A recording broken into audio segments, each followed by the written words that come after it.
नमस्कार, मैं हूं ट्विंकल कलानी और आप देख रहे हैं आईएमपी न्यूज। आज हमारे साथ मौजूद हैं हमारे सहयोगी अक्षय कुमार जी, जिनसे हम आज जानेंगे कि जो ये कोरोना काल रहा है इसमें जनता को क्या क्या परेशानी उठानी पड़ रही है और अभी फिलहाल में भी जो ये रेट बढ़ते जा रहे हैं उस पर भी हम उनसे बात करेंगे। तो अक्षय जी बताइए कि ये जो बिजली के बिल बढ़ रहे हैं और ये जो रेट्स बढ़ते जा रहे हैं जिससे आम जनता त्रस्त हो चुकी है, उस पर आपके क्या विचार हैं? कोरोना जो पिक टाइम था 68 डेज का पिक टाइम था और उसमें बहुत सारी चीज़ों से रिलेटेड लोगों को परेशानी हुई है। जैसे छोटा सा एक एग्जांपल मैं आपको दूंगा, कलेक्टर ने कुछ दिन पहले एक N95 मास्क का बोला था जो हर किसी के लिए पॉसिबल नहीं था कि N95 लगाए, पर फिर जब सरकार की तरफ से आदेश आया तो जब छोटे छोटे मास्क से उन्होंने शुरुआत करी। आप बात कर रहे हैं एमपीबी की, तो कहीं ना कहीं देखा जा रहा है कमलनाथ सरकार के टाइम पे वही बिल 100 रुपए का था कि 100 रुपए यूनिट बिल आता था, और आज देखा जा रहा है कि लोगों के घर के बिल भी ज़्यादा आ रहे हैं। उसके बाद भी जब शिवराज सिंह चौहान इंदौर आए थे उन्होंने कहा था, उन्होंने ऐलान किया था कि 50% बिल इंसान को भरना है, पर कहीं ना कहीं आपने देखा कि आज भी वो 50% बिल इंसान नहीं भर रहा है। एमपीबी जब वो जाते हैं तो उनको वहाँ से भगा दिया जाता है कि आपको पूरा ही बिल भरना पड़ेगा। पर इसमें भी सरकार अपना पक्ष रख रही है कि ये बिल जिस रेट से ऊपर आए हैं वहाँ पे ही वो ये नहीं कर पा रहे हैं। पर जब हम लोगों ने, जैसे मैं फील्ड पे रहा, जब हम लोगों ने आम जनता से बात करी तो उनका कहना था कि जब से शिवराज सिंह चौहान की सरकार आई है बिल का जो रेशो होना चाहिए था वो ज़्यादा ही आता है। उसके बाद शिवराज सरकार के कारण 50% बिल का उन्होंने ऐलान किया, पर आपने भी नोटिस किया होगा, बात आप ही के घर की करे या किसी भी चीज़ की करे, कि बिल थोड़े से ज़्यादा ही आ रहे हैं। तो कहीं ना कहीं के देखा जाए एमपीबी के साथ मिली हुई सरकार की कोई ना कोई नई साजिश है ये। ओके। और जैसे हम देख रहे हैं कि अभी पेट्रोल के दाम लगातार बढ़ रहे हैं कोरोना काल में, जब लोगों की अभी आमदनी भी इतनी नहीं हो पा रही है और उन्हें इतना पैसा जगह जगह पे देना पड़ रहा है, तो इस पे भी कुछ ना कुछ तो होगा।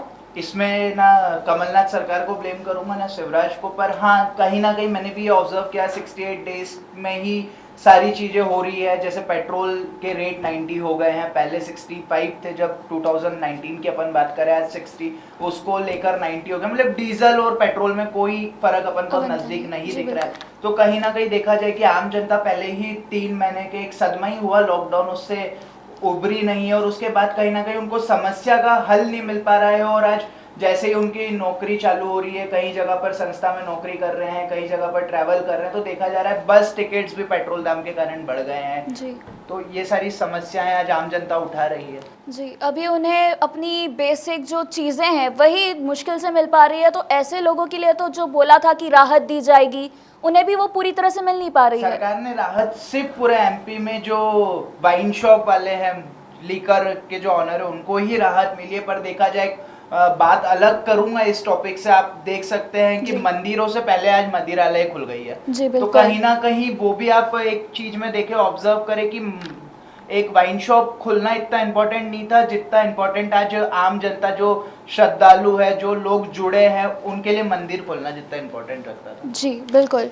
और जैसा कि हम देख रहे थे कि बिजली बिल की जब हमने बात करी थी कि जिसमें लोग रेट से परेशान हैं, पर इसमें भी अभी तक कोई कदम उठाया नहीं गया, जबकि लोगों ने कंप्लेन तक करी। ये बात मैं आपकी मानता हूँ, कई बार हम लोग मीडिया ने भी इसका ऑब्जेक्शन उठाया, पर आपको भी पता है कि सरकार का भी इसमें कोई निर्णय नहीं आया है कि किस तरह से बिल लोग भर रहे हैं।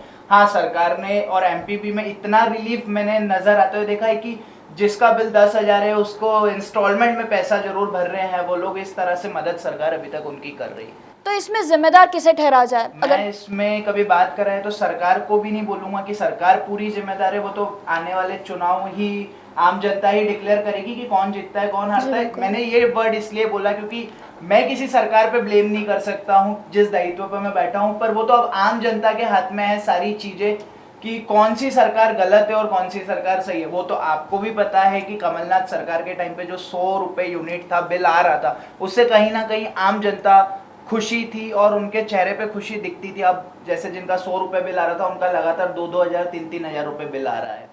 अब इन बढ़ते दामों से जो त्रस्त हमारी जनता है, ये इसका निर्णय हमें चुनाव में भी देखने को मिलेगा 100%। उसका 24 मध्य प्रदेश में 24 विधानसभा सीट है, और कहीं ना कहीं मेरे को भी ऐसा लग रहा है कि बीजेपी इस बार हारने की कगार पर है, क्योंकि जिस तरह से शिवराज सिंह चौहान ने अपना नेचर बदला है उसको कहीं ना कहीं देखते जनता को एक मन में दुख है, क्योंकि जनता से मैंने बीच में रहा, उनसे मैंने बात करी तो कहीं ना कहीं लग रहा है ये वही मामा नहीं है जो मामा पहले 5 साल पहले हुआ करते थे। जी बिल्कुल, ये तो काफ़ी लोगों के मन में भी डाउट है कि अब वापस से शिवराज सरकार अपनी सत्ता संभाल पाएगी या नहीं।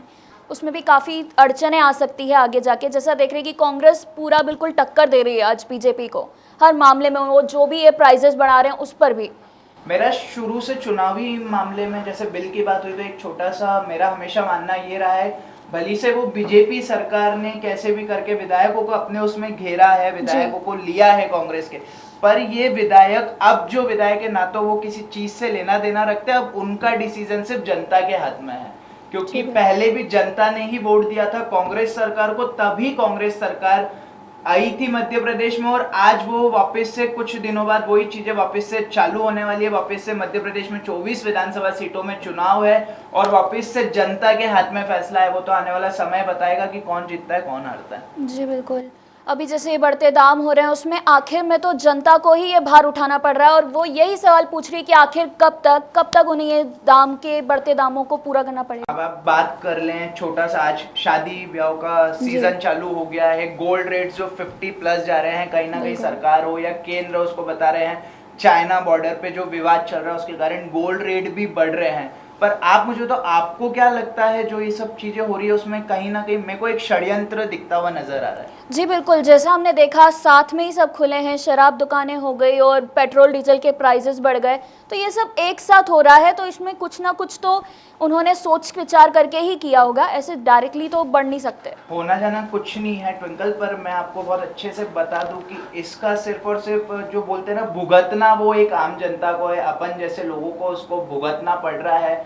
बाकी दोनों सरकारों को, इससे मेरा मानना है दोनों सरकार इसको एक बार अच्छे से समझ कर निर्णय नहीं ले पा रही है। और मेरा क्या पूरे जनता से जब डिस्कशन हो रहा है, डेली मेरी बाइट हो रही है, सारी चीजें हो रही है, मेरे को कहीं ना कहीं ऐसा नजर आ रहा है कि जनता कहीं ना कहीं कांग्रेस सरकार से बहुत खुश नजर आ रही है। क्योंकि अब वो तो समय देखते हैं क्या आता है। बीजेपी सरकार ने भी बहुत अच्छे काम करे, मोदी जी का जो काम करने का स्टाइल है जिसके कारण आज बीजेपी के कारण बोल सकते हैं कि पूरा इंडिया कोरोना से बचा हुआ है। स्थिति दूसरी जगह जैसी नहीं है, जैसे चाइना ले लो, इटली ले लो, वहां की, पर उनके ही जो टीम है जैसे शिवराज सिंह चौहान और कहीं और मुख्यमंत्री, वो टीम अपने आप को मैनेज नहीं कर पा रही, वो टीम सरकार नहीं चला पा रही। कहीं ना कहीं इसका रिजल्ट भी मोदी जी को आने वाले समय में भुगतना पड़ सकता है। जी बिल्कुल, क्योंकि मोदी जी ने अपने स्तर पे तो प्रयास किए हैं, परंतु हम बात करें अगर स्टेट्स की तो वो इसको लागू नहीं कर पा रही और इसे बिल्कुल सक्षम नहीं है। सबसे ज्यादा आपको एक चीज बता दूं, वाइन शॉप खुली माना उससे सरकार को या सब लोगों को टैक्स अच्छा मिल रहा है, पर कहीं ना कहीं सरकार इससे माइनस होती हुई नजर दिख रही है। क्योंकि आज वाइन जो पीते हैं उनसे ज्यादा श्रद्धालु, हर एक बुजुर्ग की, हर एक बच्चे की आस्था मंदिर से जुड़ी रहती है, और आज जो मंदिर खोलने का निर्णय अभी तक नहीं लिया है, तो मेरे को इसमें भी दिख रहा है कि कहीं ना कहीं ये डायरेक्ट धावा आम जनता बीजेपी सरकार पे नहीं लगा दे। क्योंकि बहुत बड़ा कारनामा हुआ है कि वाइन शॉप उन खोल दी है। वाइन शॉप पे आपने भी देखा होगा कुछ विजुअल्स, मैं दर्शकों को दिखाना चाहूंगा कि वाइन शॉप पे आज भी भीड़ लग रही है, आज भी सोशल डिस्टेंसिंग का पालन नहीं हो रहा है। तो फिर ऐसा क्यों है कि मंदिर नहीं खोल रहे हैं, मंदिर में दिखा रहे हैं कि वहां से कोरोना फैल सकता है।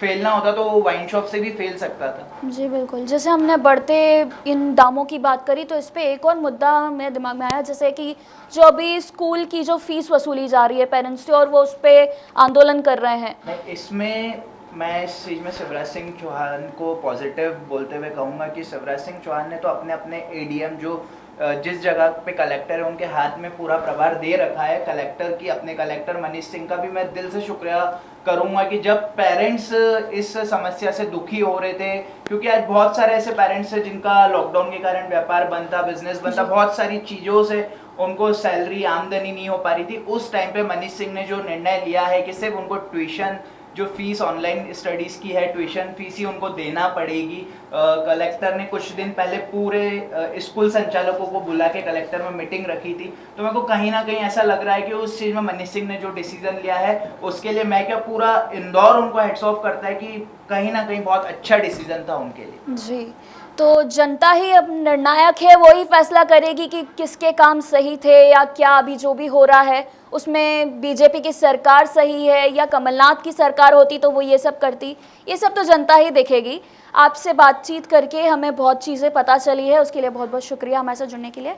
इसी के साथ हम इस प्रोग्राम को यहीं ख़त्म करते हैं। आप देखते रहिए IMP न्यूज़। नमस्कार।